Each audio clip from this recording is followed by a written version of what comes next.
That $700,000 is gone forever. My mother-in-law's voice dripped with satisfaction through the phone. I've already moved it all. Consider it payment for putting up with you for the last 8 years. I stood in my kitchen, staring at the family photo on my fridge, the last picture taken of my parents before the accident. My name is Sophie Anderson, and at 32, I was learning that my mother-in-law had just stolen my parents' entire life savings. What did you just say? I managed to keep my voice steady, though my hands were shaking. The morning sun streamed through my kitchen window, casting shadows that suddenly felt too dark, too heavy. Oh, don't act surprised, Diana sneered. Your parents' joint account? The one you've been so preciously preserving since their accident?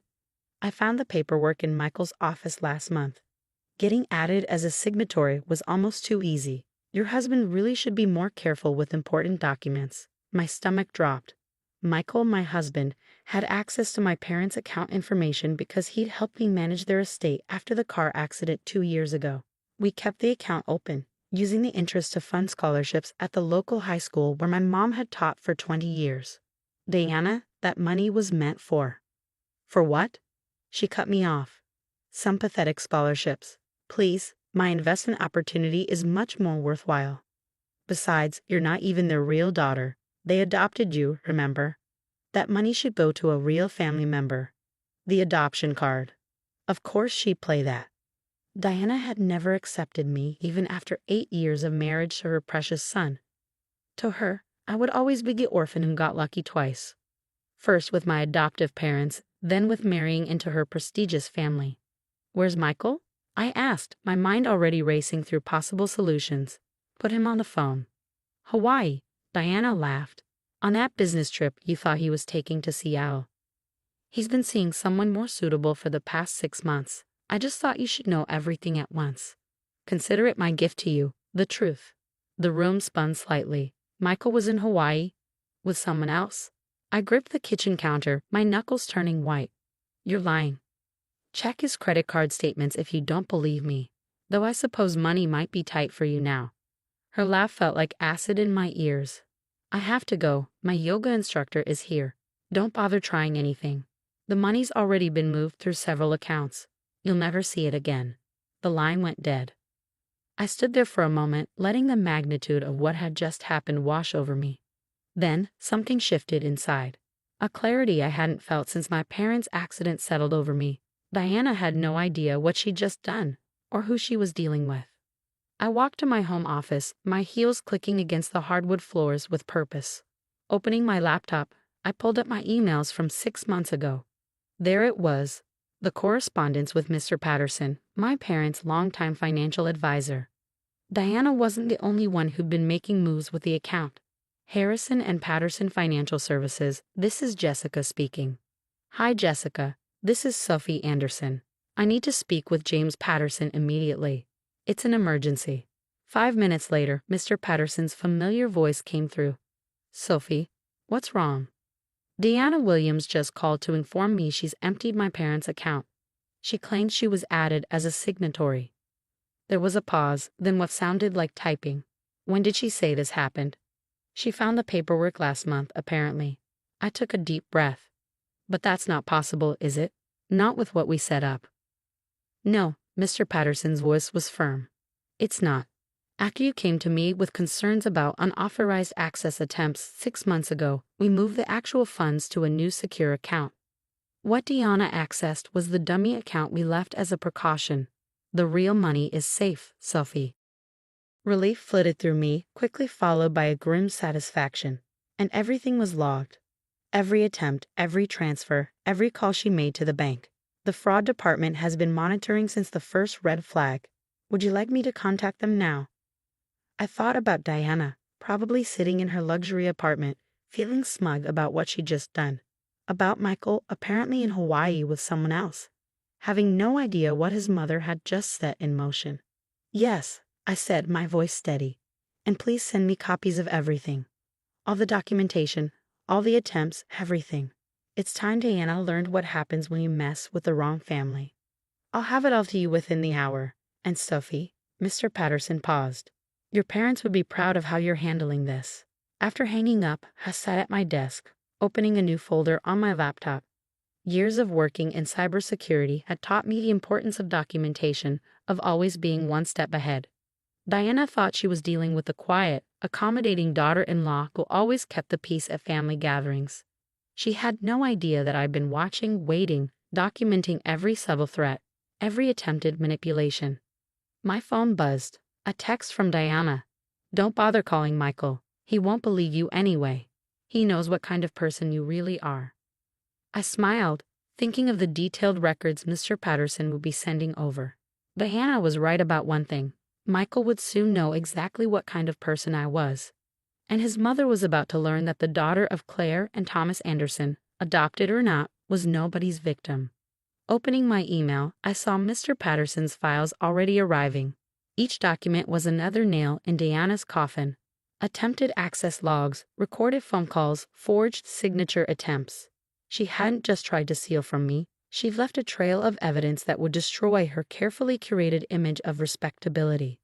I thought about my parents, about their belief in education, in giving back to the community. The scholarships their money funded weren't just about helping students, they were about continuing their legacy of making a difference in people's lives. Diana hadn't just attempted to steal money, she tried to erase their impact on the world. As I began organizing the evidence, my phone buzzed again. This time it was an email from the bank's fraud department, requesting an immediate meeting. Perfect. Looking at my parents' photo on my desk, I felt a sense of calm purpose. Diana thought she'd won, thought she'd finally put me in my place. She had no idea what was coming. The bank's fraud investigation team didn't waste any time. Within 3 hours of Diana's gloating phone call, I sat in a sleek conference room at First National Bank, facing 2 investigators and the bank's legal counsel. The evidence spread across the table told a story that even I hadn't fully appreciated until now. Mrs. Anderson, Sarah Chen, the lead investigator, gestured to the documents before us. "What we're seeing here isn't just attempted theft. Your mother-in-law created an elaborate scheme involving multiple forged documents, falsified identifications, and attempted wire transfers to offshore accounts." I nodded, taking in the scope of Diana's deception. "When did it start?" "Our records show the first attempt was made approximately 8 months ago," Sarah replied, pulling out a timeline. "She tried to add herself as a signatory using what appears to be your husband's forged signature. When that failed, she attempted multiple times using different approaches." The legal counsel, Mr. Rodriguez, cleared his throat. "What's particularly concerning is the level of premeditation. Mrs. Williams made calls to several bank branches, each time presenting herself differently. Sometimes as your family's financial advisor, other times claiming to be acting on your behalf. As they walked me through the evidence, my phone kept buzzing with texts from Diana, each one more smug than the last. "Hope you're not too upset about the money. Maybe this will teach you to know your place. Michael always said you were too attached to your adopted parents' things. Don't worry, I'll make sure the money stays in the real family." I silenced my phone, focusing instead on the task at hand. "What are our next steps?" Sarah leaned forward, her expression serious.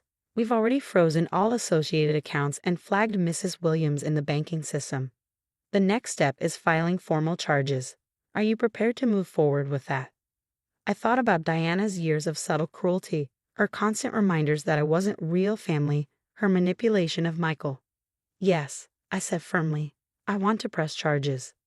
Just then, my phone lit up with a call from Michael. I excused myself and stepped into the hallway. "Sophie, what the hell is going on?"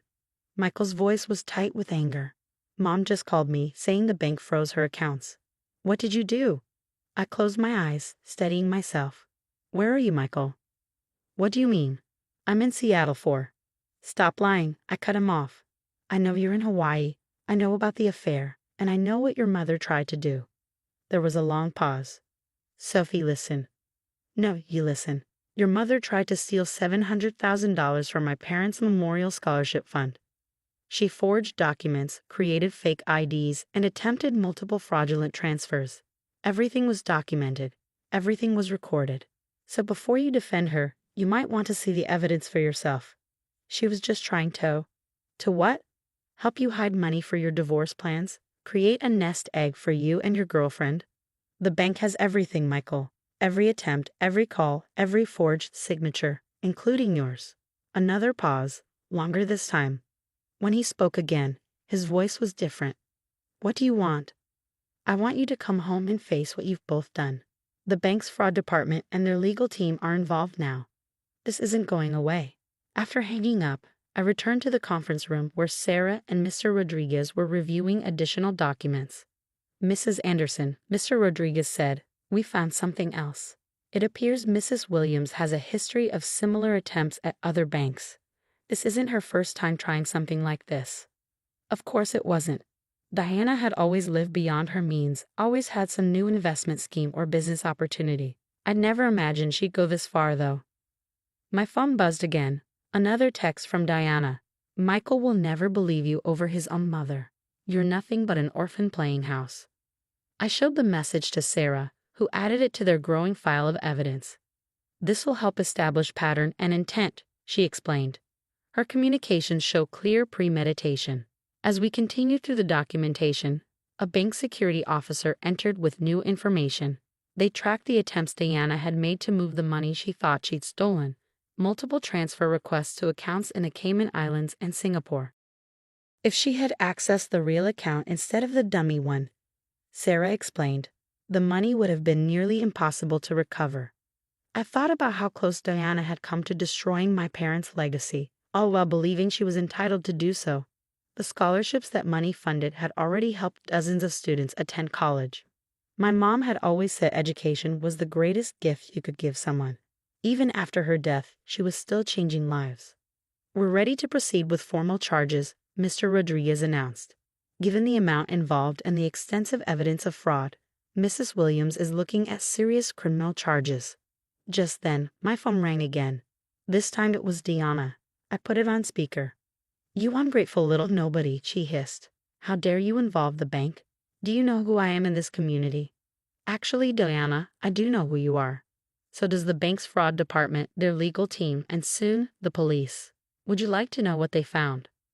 "You're bluffing," but her voice wavered slightly. "Multiple forged documents, fake IDs, recorded phone calls where you impersonated bank officials. Oh, and evidence of similar attempts at other banks. Did you really think no one was watching?" I was just trying to steal from my dead parents' memorial fund, trying to erase their legacy because you never thought I deserved to be part of your family. You've made that clear for 8 years, Diana, but this time you went too far." There was a long silence. When Diana spoke again, her voice was different, desperate. "We can work something out. I'll tell Michael to come home. We can talk about this as a family." "Family?" I cut her off. "You've spent 8 years telling me I'm not family. Now you get to face the consequences of your actions, just like anyone else." I ended the call, looking up to find Sarah and Mr. Rodriguez watching with professional approval. "The police will want to speak with her today," Sarah said. "Would you like to be present when they do?" I thought about Diana's face when she realized everything was documented, about Michael somewhere in Hawaii probably scrambling to damage control. I thought about my parents who had taught me that integrity mattered more than status, that family was about love, not blood. "Yes," I said, gathering my things. "I want to be there. She needs to understand exactly what she tried to destroy." As we left the conference room, I felt lighter somehow. Diana had tried to take everything from me, thinking I was powerless to stop her. Instead, she'd given me the opportunity to stand up not just for myself, but for everything my parents had believed in. The real money was safe, the scholarships would continue, and Diana was about to learn that underestimating me was the biggest mistake she ever made. The police arrived at Diana's luxury apartment building just as the afternoon sun cast long shadows across the manicured lawns. I stood slightly back, watching as 2 officers and a detective approached her door. The bank's fraud investigator, Sarah, stood beside me, a thick folder of evidence under her arm. Diana's face when she opened the door was something I'll never forget. The color drained from her perfectly made-up face as she saw the officers, then me standing behind them. "Mrs. Diana Williams," the detective began, "we need to speak with you about multiple counts of attempted bank fraud and identity theft." "This is ridiculous," Diana sputtered, her usual composure cracking. "Do you know who my family is? Who my husband is?" "Yes, ma'am," the detective replied calmly. "We're also aware of your previous attempts at First National and 3 other banks. Would you like to discuss this here, or down at the station. Just then, Michael appeared in the doorway, looking disheveled and jet-lagged. His Hawaii trip had clearly been cut short. His eyes met mine, and for the first time in our marriage, he looked ashamed. "Sophie," he started, but I held up my hand. "Save it, Michael. The detective here has some questions for both of you about forged signatures and fake IDs." The next few hours were a blur of statements, evidence presentation, and watching Diana's carefully constructed world crumble. The detective laid out everything. Every attempt, every forged document, every recorded call where she'd impersonated bank officials. "The scholarship fund will continue," I told her as the officers prepared to take her statement. "Every penny is safe, still helping students just like my parents wanted. You didn't just try to steal money, Diana. You tried to steal their legacy." Diana's face contorted with anger.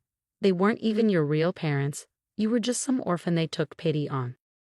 "No," I said calmly, pulling out a worn photo from my wallet. "They were the people who taught me that family isn't about blood or status. It's about love, integrity, and standing up for what's right, something you never understood." As Diana was led away for formal questioning, Michael approached me, his face drawn. "I had no idea she was planning this," he said quietly. "About Hawaii, I'm sorry." I looked at this man I'd married, seeing him clearly for the first time. "You may not have known about the fraud, but you knew who she was. You knew how she treated me, how she talked about my parents. You just chose to ignore it." "What happens now?" he asked, his voice small. "Now, I continue my parents' legacy. The scholarships will go on, helping students achieve their dreams. As for us, I twisted my wedding ring off, placing it on the table between us. I think we both know this marriage is over." The divorce proceedings moved quickly. Michael didn't contest anything, perhaps hoping to avoid more scandal. Diana faced multiple fraud charges, her reputation in the community she'd valued so much now in tatters. 3 months later, I stood at my parents' grave, placing fresh flowers beside their headstone. The first round of scholarship recipients had just been announced. 15 students who would get the chance to pursue their education, just as my parents had wanted. "Mrs. Anderson," a young voice called out. I turned to see Maria, one of the scholarship recipients, walking toward me with her mother. "We hoped we'd find you here," Maria said, clutching an envelope. "I wanted to thank you in person. This scholarship, it means everything. I promise I'll make your parents proud." As I hugged this bright young woman, I felt tears in my eyes. This was my parents' true legacy, not just the money, but the lives they continued to touch, the dreams they helped make possible. My phone buzzed, a text from Sarah at the bank. "Diana took a plea deal, significant fines and community service. She's also been barred from any financial positions or decision-making roles." I smiled, tucking the phone away. Diana's punishment wasn't about revenge. It was about justice and consequences. She tried to destroy something beautiful out of spite and prejudice, and instead had only destroyed her own carefully maintained facade. Later that evening, as I sat in my home office reviewing applications for the next round of scholarships, I found myself looking at that last family photo on my desk. My parents' smiling faces reminded me of everything they'd taught me. About strength, about dignity, about standing up for what's right. Diana had thought she could break me by attacking their legacy. Instead, she'd only made it stronger. The scholarship fund wasn't just about money. It was about continuing their work, their belief in education and opportunity. My mom used to say that the true measure of a person isn't in how they treat those they respect, but in how they treat those they don't. Diana had shown exactly who she was, and in doing so, had helped me become stronger, more determined to honor my parents' memory. The next scholarship ceremony would be held in the high school auditorium where my mom had taught for so many years. Looking at the list of recipients, I felt a deep sense of peace. Diana had tried to take everything from me, thinking I was powerless to stop her. Instead, she'd given me the opportunity to prove that family isn't about blood or status. It's about love, integrity, and the legacy we choose to build. My parents would have been proud not just of protecting their legacy, but of using it to help others build their own. That, more than any revenge, was the sweetest victory of all.